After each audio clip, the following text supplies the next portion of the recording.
Ang babaeng ito ay nakasuot ng sexy nang dumating sa kolehiyo na puno ng kabataang lalaki. Ang kanyang sexing katawan ay agad na umakit ng atensyon sa maraming tao. Dumating siya sa ibaba ng gusali upang hintayin ang kanyang 19 years old na kasintahan. Nakita ni James ang kanyang kasintahan sa ganitong kasuotan mula sa malayo. Nanlaki ang mga mata niya at tumayo sa kinauupuan na tila hindi alam ang gagawin. Inanyayahan siya ni Lisa na sumali sa palabas na sining. Si Lisa ay isang editor ng isang fashion magazine. Nasa isang business trip siya sa isang dayuhang printing house para pangasiwaan ang production. Ngunit hinarap siya ng isang lalaki sa flight pabalik. Nilapitan niya ang binata na kakapasok lang at naupo. Ang pangalan ng lalaki ay James, isang estudyante ng arkitektura. First time niyang lumipad ng first class, kaya natuwa siya. Masaya siyang naglalaro sa upuan habang nakahiga. Hindi nagtagal at lumapag ang eroplano sa lupa. Sandaling nagpalitan ng pangalan ang dalawa. Biglang napansin ni James ang isang flash drive sa ibaba. Kinuha niya ito at sinubukang tawagan si Lisa, ngunit nakababa na ito ng eroplano. Agad na sumakay si Lisa sa kotse at umalis, kaya hindi siya naabutan ni James. Bumalik si Lisa sa trabaho at nabalitaan niyang sinusubukan siyang palitan ni Andrea. Pinuntahan niya ang kanyang amo upang pag-usapan ito, ngunit sinabi nito sa kanya na hindi niya napigilan si Andrea. Si Andrea ay 8 beses nang ikinasal at ngayon ay muli itong bumalik sa pagiging single. At ikaw, Lisa, hiwalay ka sa loob ng 8 taon at walang pakialam sa lahat ng bagay maliban sa trabaho. Hindi mo maaaring i-edit ang kagustuhan ng ibang tao. Naguluhan si Lisa sa puntong ito. Ngunit pagkatapos ng ilang sandali, ay hindi niya mahanap ang kanyang flash drive. Nakita niya ang isang note na iniwan ng kanyang assistant at napagtanto na nakita ni James ang kanyang flash drive. Nagmamadali siyang tumawag at tinanong ito. Si James ay nasa isang disko ng sandaling iyon. Narinig niya ang boses ni Lisa sa telepono at kinabahan siya ng walang dahilan. Hindi nagtagal ay dumating si Lisa. Sinalubong siya ni James ng kaway mula sa malayo. Nang malaman ni Lisa na hindi nito hawak ang flash drive sa ngayon, hiniling niya dito na kunin ang flash drive sa lalong madaling panahon. Kinailangan siyang iuwi ni James at nakarating sa kulay pink na scooter ni James. Magiliw siyang tinulungan ni James na isuot ang kanyang helmet. Nakita ng katrabaho ni Lisa ang eksenang ito. Ginawa ng chismis ang matamis na eksenang ito. Matapos ang paghahanap ni James, nakuha ni Alice ang flash drive nang walang anumang problema.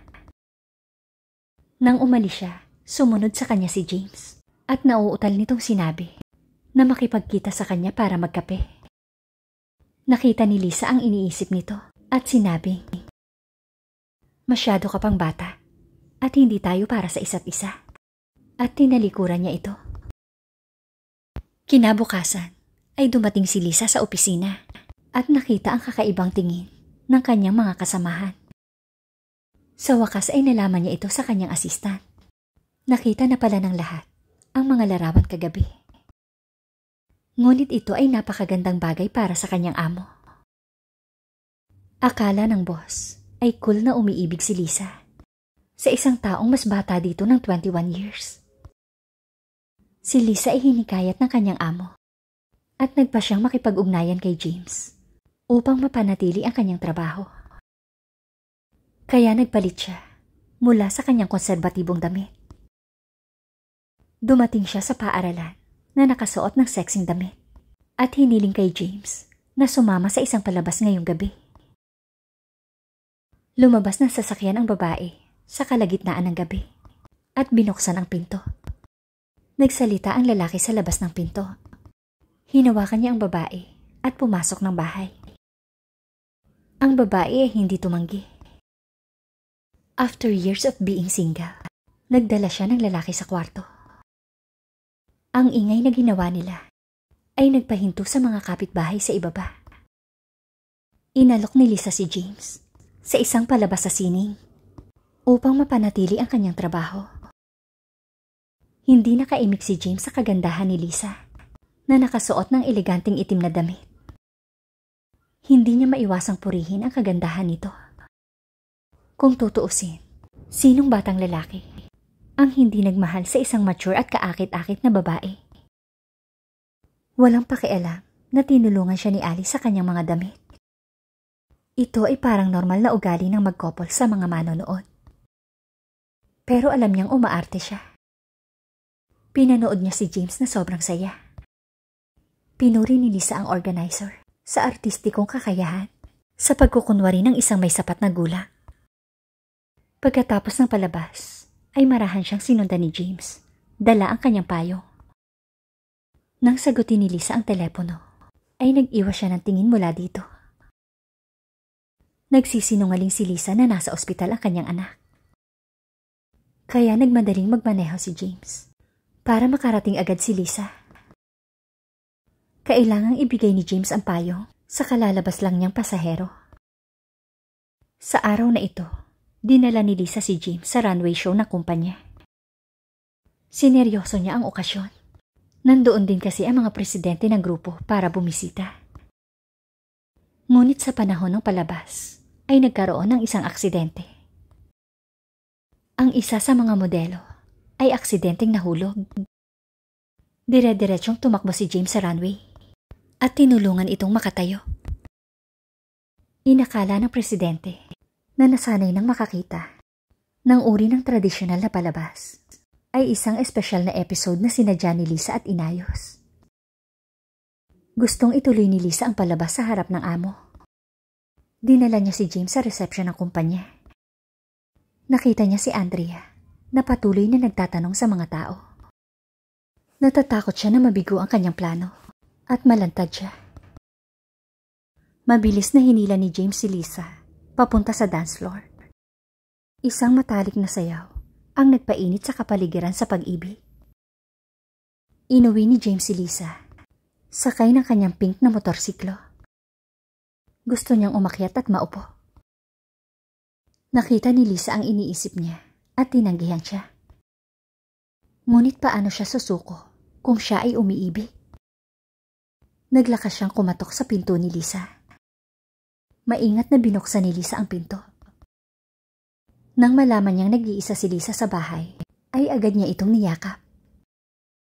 Halatang kontento na sila pagkatapos ng gabi nilang magkasama. Nakapagtataka kung paano umibig ang isang 40 years old na babae sa isang batang lalaki. Lagi siyang may paraan para sorpresahin ka sa isang date. Nag-post si James ng mensahe sa puno. Hinayaan niya si Lisa na sundan ang araw papunta sa upuan at kunin ang MP3 na nakaipit sa ilalim ng bench. At pagkatapos ay sumakay sila sa kulay pink niyang motorsiklo. Inihatid niya si Lisa ng walang layunin sa lungsod. Ito ang romansa ng isang mahirap na bata. Si Lisa ay naka-experience ng magagarang restaurant at roses noon. Ngunit sa pagkakataong ito, ay nasiyahan siya sa pagiging simple. Nagawa ni Lisa na panatilihin ang kanyang trabaho tulad ng inaasahan niya. Pinag-isipan din niya kung dapat ba niyang ipagpatuloy ang maling relasyong ito. Sa araw na ito ay naghanda ng petsa si James. Tuwang-tuwa siyang nagpahayag ng pag-asa sa hinaharap. Gayunpaman, direktang sinabi ni Lisa ang kanyang iniisip. Kapag tumanda na ako, ikaw ay bata pa rin. Huwag mong isiping magiging masaya tayo. Meron akong anak na 8 years old na babae. Kaya weekends lang ang meron ako para i-enjoy ang oras na magkasama kami. Ayokong mawala ang buhay mo dahil dito. Nagulat si James sa narinig. Pero hindi niya alam kung paano pananatilihin si Lisa. Nag-break sila. Umuwi si James na malungkot at nalulumbay. Hindi siya lumabas buong araw at nanatili sa bahay. Gayunpaman, ang breakup ay binago ng amo ni Lisa. Labis siyang nagalit nang siyasatin niya ang trabaho. Sa wakas ay naakit ito sa batang modelong lalaki na lumakad sa runway noong nakaraan. Hindi alam ng amo ni Lisa na hiwalay na sila ni James. Kaya't binantaan niya si Lisa sa kanyang trabaho at hiniling dito na kunin si James. Si Lisa mismo ang pumunta kay James. Akala ni James ay sinusubukan ni Lisa na makipagbalikan sa kanya.